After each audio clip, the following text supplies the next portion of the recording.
Part के अंदर हम सीखेंगे कि एनपीएस होता क्या है, हमारा पैसा कैसे इसके अंदर कंट्रीब्यूट होता है। देन सेकंड पार्ट के अंदर हम सीखेंगे कौन कौन से इसके अंदर फंड मैनेजर हैं एंड स्कीम प्रेफरेंस कौन कौन सी है, उनका मतलब क्या होता है, LC50, LC25 ये सब क्या है।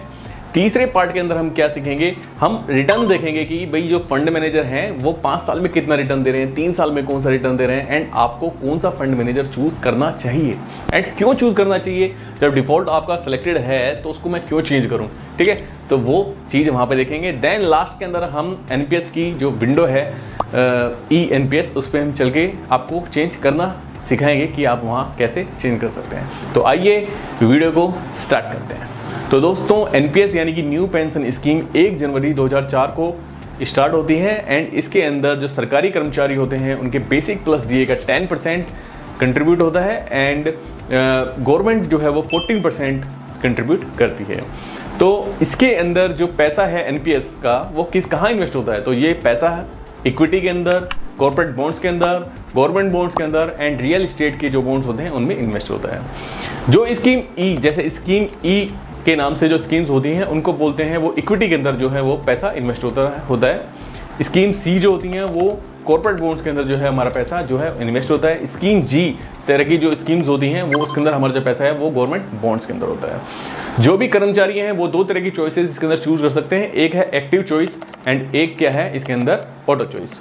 ऑटो चॉइस के अंदर जैसे कि अभी फिलहाल हमारा स्टैंडर्ड जो है, जो भी नए कर्मचारी हैं जो जिनका नया नया प्राण बनता है तो उनको ऑटो चॉइस यानी कि स्टैंडर्ड चॉइस दे दी जाती है, जिसके अंदर जो पैसा है वो गवर्नमेंट बॉन्ड्स के अंदर इन्वेस्ट होता है। 33 ऐसे तीनों में कंट्रीब्यूट कर देते हैं वे, LIC, UTI and SBI and यहाँ पे ही हमारा पैसा जो है इन्वेस्ट होता है। अगर कर्मचारी चाहे तो वो साल में 1 बार फंड मैनेजर एंड 2 बार जो स्कीम प्रेफरेंस है वो चेंज कर सकता है एंड वो चेंज करनी भी चाहिए, क्योंकि जो इक्विटी के अंदर है वो रिटर्न आपको अच्छा मिलता ही है as compare to corporate bonds and government bonds, ठीक है। तो आगे हम जो वीडियो के अंदर डिस्कस करेंगे, कंपेयर करके देखेंगे कि 5 साल के अंदर इक्विटी ने कितना रिटर्न दिया, देन इसके बाद में गवर्नमेंट बॉन्ड्स ने एंड कॉर्पोरेट बॉन्ड्स ने कितना कितना रिटर्न दिया, वो हम आगे अपनी वीडियो के अंदर डिस्कस करेंगे, ठीक है।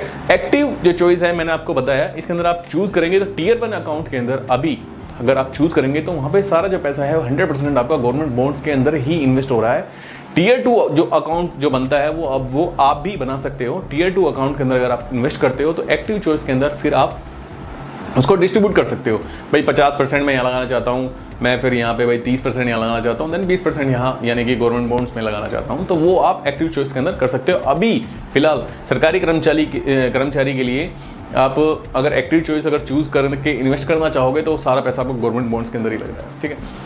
तो दोस्तों ऑटो चॉइस के अंदर अभी सरकारी कर्मचारी को वहां पे 2 स्कीम दिखाई देंगी, एक तो LC25 एंड LC50, ठीक है। तो सबसे पहले हम सीखेंगे कि यार ये LC75, LC50, LC25 ये है क्या। LC75 अभी फिलहाल जो अगर आप Tier 2 अकाउंट खोलते हैं तो वहाँ आपको दिखाई देगा LC75 के अंदर आप 75% जो पैसा है वो इक्विटी में इन्वेस्ट कर सकते हैं एंड 10% जो पैसा है वो आप कॉर्पोरेट बॉन्ड के अंदर एंड 15% जो पैसा है वो आपका गवर्नमेंट बॉन्ड के अंदर इन्वेस्ट हो जाएगा। अब ऑटो चॉइसेस का मतलब क्या है कि जो धीरे धीरे जैसे आपकी एज बढ़ेगी अप टू यानी अगर 35 की एज तक आपका जो 75% है वो इक्विटी में रहेगा, लेकिन धीरे जैसे ही आपकी एज बढ़ेगी तो कम होता चला जाएगा, भाई 71% हो जाएगा, देन 70 हो जाएगा, ऐसे रिड्यूस होता चला जाएगा एंड वहाँ पे जो कॉर्पोरेट बॉन्ड्स और गवर्नमेंट बॉन्ड्स के अंदर जो पैसा है वो जो परसेंटेज है वो बढ़ता चला जाएगा, ठीक है। वो मैं आपको विंडो पे दिखा दूंगा। देन उसके बाद में LC50 क्या होता है, LC50 के अंदर भी आपका सेम वही बात, 50% जो पैसा है वो आपका इन्वेस्ट हो जाएगा इक्विटी में एंड 30% हो जाएगा कॉर्पोरेट बॉन्ड के अंदर एंड 20% हो जाएगा हमारा गवर्नमेंट बॉन्ड्स के अंदर, ठीक है। तो ये सारी बात हो गई। देन उसके बाद में LC25 क्या है, LC25 के अंदर भी सेम वही बात, 25% जो पैसा है वो आपका इक्विटी में, देन 45% जो पैसा है कॉर्पोरेट बॉन्ड्स के अंदर एंड बचा कितना 20%, 30% जो पैसा है वो आपका किसमें इन्वेस्ट हो जाएगा, गवर्नमेंट बॉन्ड्स के अंदर।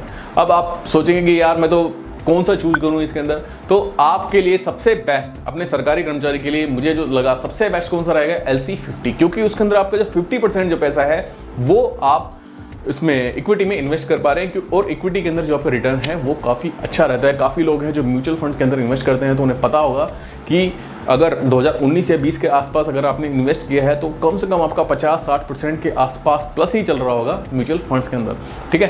तो LC50 के अंदर अपना 50% पैसा जो है वो इक्विटी में इन्वेस्ट हो रहा है और अपने पास ऑप्शन कौन सा है सरकारी कर्मचारी के लिए, LC25 है, उसके अंदर तो 25% ही होगा। अगर आप स्टैंडर्ड चॉइस लेते हैं तो उसके अंदर तो आपका 33, 30, 33 और वो तीनों ही किस में इन्वेस्ट हो रहा है, वो भी गवर्नमेंट बॉन्ड्स के अंदर इन्वेस्ट हो रहा है। ठीक है, अब हम कंपेयर करेंगे। अभी तो मैंने आपको बता दिया कि ये सारे तीनों ऑप्शन रहते हैं हमारे पास चूज करेंगे। जब हम विंडो पे चलेंगे तो मैं आपको दिखाऊंगा कि कैसे आप इनको चूज कर सकते हैं एंड चेंज कर सकते हैं। अब हम एक बार कंपेयर कर लेते हैं कि भाई कौन कौन से हमारे फंड मैनेजर्स हैं एंड स्कीम हम कैसे चूज कर सकते हैं रिटर्न की बेसिस पे। भाई 5 साल में कितना रिटर्न दे रहा है, कोई 3 साल में कितना रिटर्न दे रहा है, तो ये सारी चीजें हम एक बार कंपेयर करेंगे। तो चलिए अब चलते हैं कंप्यूटर की विंडो में। दोस्तों इस विंडो पे हम देखेंगे जो हमारे फंड मैनेजर्स हैं वो 5 साल में कितना रिटर्न दे रहे हैं E4 इक्विटी में, देन उसके बाद में G गवर्नमेंट बॉन्ड्स में एंड कॉर्पोरेट बॉन्ड्स में। तो 5 साल में देखो ये हमारे फंड मैनेजर्स हैं एंड इसके अंदर जो हमारा टॉप पे है वो कोटक है, वो 17.07% का जो रिटर्न वो है दे रहा है इक्विटी में। ICICI है वो 17.05, देन HDFC, देन ये सब हम कंपेयर कर रहे हैं। ठीक है, अगर हम 3 साल में देखें इक्विटी में तो अभी रिसेंट के अंदर और भी जो है वो कंपनियां आई हैं इसके अंदर। देखो जैसे कि फर्स्ट 1 साल के अंदर देखता हूँ तो क्या नाम है, एक्सिस बैंक भी इसके अंदर आ गया, देन उसके बाद में मैक्स लाइफ भी आ गया। तो ये रिसेंट के अंदर अभी NPS के अंदर स्टार्ट हुए हैं। ठीक है, एंड 3 साल में देखो अगर 1 साल के अंदर हम देखें तो उसके ऊपर अगर सबसे टॉप पे कौन चल रहा है, यहाँ पे टाटा का टॉप पे चल रहा है एंड ICICI का देख रहे हैं तो 39% चल रहा है। ठीक है, एंड 3 साल में कंपेयर करें तो 3 साल में सबसे टॉप के ऊपर कौन चल रहा है, हमारा ICICI चल रहा है एंड 5 साल का हमने देख लिया। अब हम बात करें कि भैया जो हमारे कॉर्पोरेट बॉन्ड्स हैं, Tier 1 अकाउंट है हमारा एंड गवर्नमेंट बॉन्ड्स देख लेते हैं। चलो गवर्नमेंट बॉन्ड्स के अंदर देखें तो सबसे टॉप के ऊपर जो हमारा रिटर्न दे रहा है वो कौन दे रहा है, LIC दे रहा है टॉप पे। देन उसके बाद में कौन आ रहा है हमारे पास, देन आ रहा है हमारे पास बिरला। 3 साल में देखें, 3 साल में देखते हैं तो हमें रिटर्न कौन कितना दे रहा है, 5.6% का दे रहा है बिरला हमारा गवर्नमेंट बॉन्ड्स के अंदर 3 साल में। ऐसे अगर हम 1 साल का भी देख सकते हैं, 1 साल में देखें तो देखो सभी के लगभग बराबर से हैं, ज़्यादा डिफरेंस नहीं है, लेकिन सबसे टॉप के ऊपर जो हमारा चल रहा है 8.85 UTI का चल रहा है, 8.89 ये चल रहा है SBI का टॉप पे। ठीक है, तो इस तरीके से जो है वो हम कंपेयर कर सकते हैं। ऐसे ही हम गवर्नमेंट बॉन्ड्स से भी देख सकते हैं कि भाई कौन सा सही चल रहा है। ठीक है, कॉर्पोरेट बॉन्ड्स के अंदर 5 साल में कौन सबसे अच्छा रिटर्न दे रहा है, तो लगभग HDFC जो है वो 8.39 का दे रहा है, बाकी सब उससे कम ही दे रहा है। ठीक है, तो इस तरीके से हम कंपेयर कर सकते हैं। ठीक है, कि भाई 5 साल में कौन ज़्यादा अच्छा रिटर्न दे रहा है। 10 साल की बात करें तो 10 साल में हम इक्विटी में देखें तो भाई इक्विटी के अंदर मैंने आपको बोला था LC50 हमारे लिए सबसे बेस्ट रहती है, क्योंकि 50% पैसा हमारा लगता है उसके अंदर इक्विटी में लगता है। ठीक है, तो यहाँ पे हमारे पास कौन सा अच्छा रहेगा, देखो ICICI एंड कोटक हमारा बेस्ट चल रहा है इनके अंदर 17.07 5 साल में था। इसको मैं 10 साल के लिए कर देता हूँ। तो 10 साल के अंदर अगर हम देखें तो 10 साल पहले हमारे पास बस खाली 6 ही कंपनियाँ थी जो NPS का जो पैसा है, फंड मैनेजर्स हैं वो पैसा इन्वेस्ट करते थे।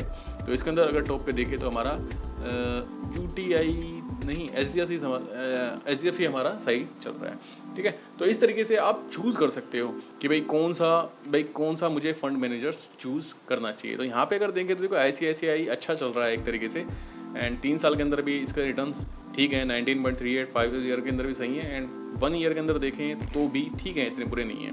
ठीक है, 39% जो है रिटर्न वो 1 साल के अंदर इसने दिए हैं। ठीक है, तो अगर फंड मैनेजर्स अगर हम चूज करना चाहें तो ICICI ले सकते हैं, क्योंकि इसके अंदर जो 50% जो पैसा है LC50 के अंदर हमारा इक्विटी में लग रहा है। ठीक है, तो इसलिए ICICI एकदम बेस्ट रहेगा। बाकी आप अपने हिसाब से चूज कर सकते हो कुछ भी। ठीक है, अब हम चलते हैं NPS की विंडो पे, जहाँ पे मैं आपको बताऊंगा कि आपको फंड मैनेजर्स आप कैसे चेंज कर सकते हैं। तो आइए चलते हैं। तो दोस्तों ये आ गए हमारी eNPS की स्क्रीन। गूगल पे आप लिखेंगे eNPS तो आपको ये स्क्रीन दिखाई दे जाएगी। देन इसके बाद में आप अपना प्रान नंबर डाल दीजिए। देन इसके बाद में आप अपना पासवर्ड डाल दीजिए। पासवर्ड काफ़ी लोगों को पता नहीं होगा, तो फॉरगॉट पासवर्ड आप करेंगे तो वहाँ से आप अपना पासवर्ड जो है वो रिसेट कर सकते हैं। ठीक है, उसमें खास प्रॉब्लम आपको आएगी नहीं। सिंपली इसमें लिख देना फॉरगॉट पासवर्ड, रिसेट पासवर्ड जो आ रहा है नीचे यहाँ पे आप क्लिक करेंगे। देन यहाँ पे जाके आप आराम से पासवर्ड सेट कर लेंगे, इसमें कुछ भी दिक्कत नहीं आएगा। आपके पास OTP आ जाएगा और पासवर्ड आप रिसेट कर लोगे। ठीक है, तो उसको छोड़ देते हैं। ये हमारे NPS हमारा खुल गया। ठीक है, एंड यहाँ पे हम चलते हैं। सबसे पहले तो आप जो इन्वेस्टमेंट की समरी आपकी यहाँ पे आप देख सकते हो भी कितना पैसा हमारा, ट्रांजेक्शन स्टेटमेंट्स, होल्डिंग स्टेटमेंट क्या है आपकी, ये सारी चीज़ें आप यहाँ से देख सकते हैं। देन इसके बाद में अब हम चलते हैं, देखो यहाँ पे अपने पास ऑप्शन आ रहा है change pension fund manager and change scheme preference. तो हम चलते हैं चेंज पेंशन फंड मैनेजर, ठीक है। अब देखो यहाँ पे टीयर 1 अकाउंट मैंने चूज़ किया, मेरे पास टीयर 2 अकाउंट में भी मैंने 1000 रुपये डाल के देख रखे हैं, ठीक है। तो वो भी आप खुलवा सकते हैं, खुलवाना चाहें तो, ठीक है। तो ये टीयर 1 अकाउंट मैंने चूज़ कर लिया। अब यहाँ पे ये बता रहा है कि आप इसको अगर पेंशन फंड मैनेजर को चेंज करेंगे तो T+3 डेज़ आपको लगेंगे इसको चेंज होने में, ठीक है।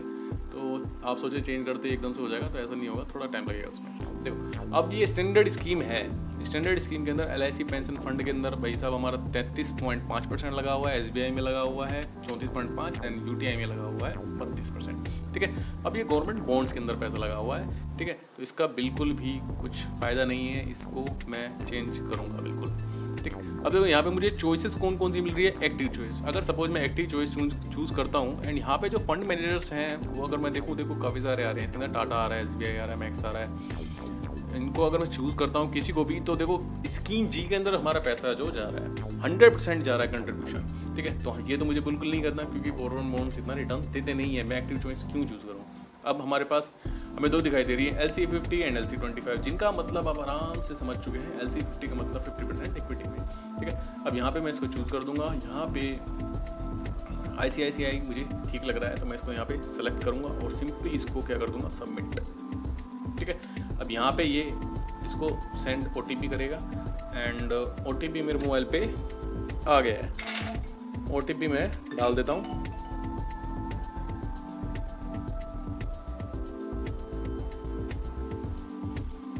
ये मैंने OTP सबमिट कर दिया।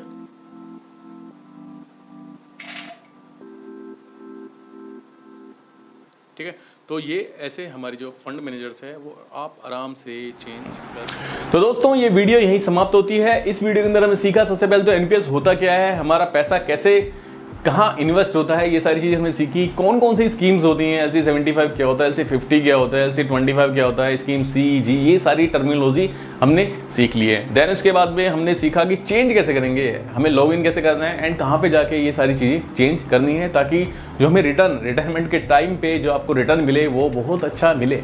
ठीक है, तो ये सारी चीज़ें हमने इस वीडियो के अंदर सीखी हैं। अगर वीडियो आपको जानकारी के लिए बहुत अच्छी लगी तो कृपया वीडियो को ज़्यादा से ज़्यादा अपने जो साथी कर्मचारी हैं उसको जरूर शेयर करें, क्योंकि उनका काफ़ी लॉसेज हो रहा है। गवर्नमेंट बॉन्ड्स के अंदर पैसे यानी रिटर्न आपको यानी कि 8-9% के आसपास रिटर्न मिल रहा है, एंड अगर आप इक्विटी के अंदर जाते हैं तो आपको अच्छा रिटर्न मिल रहा है। तो क्यों ना चेंज किया जाए जब हमारा पैसा कहीं पे लग रहा है, इन्वेस्ट हो रहा है। तो कृपया करके वीडियो को ज़्यादा से ज़्यादा अपने साथी कर्मचारी को दिखाएं एंड आप ज़रूर चेंज करें। अगर आपको चेंज करने में कुछ प्रॉब्लम हो रही है तो प्लीज़ कमेंट बॉक्स के अंदर बताइए कि क्या प्रॉब्लम आ रही है, हम ज़्यादा से ज़्यादा रिप्लाई करने की कोशिश करेंगे। एंड इससे पहले भी हमारी एक वीडियो थी ओल्ड टैक्स रिजीम में आपको रहना चाहिए या न्यू टैक्स रिजीम में रहना चाहिए, तो ये भी एक अच्छा टॉपिक था। ठीक है, तो वो वीडियो भी आप देखें। दैन उसके बाद में म्यूचुअल ट्रांसफर से रिलेटेड भी है हमारे चैनल के ऊपर, own request transfer, spouse loan transfer, बहुत सारे टॉपिक हमने अपने स्टडी किडा चैनल पे डाल रखे हैं। कृपया जाके प्लेलिस्ट देखिए एंड वीडियो को ज़्यादा से ज़्यादा लाइक करें, शेयर करें, सब्सक्राइब करें। थैंक यू दोस्तों, बाय बाय।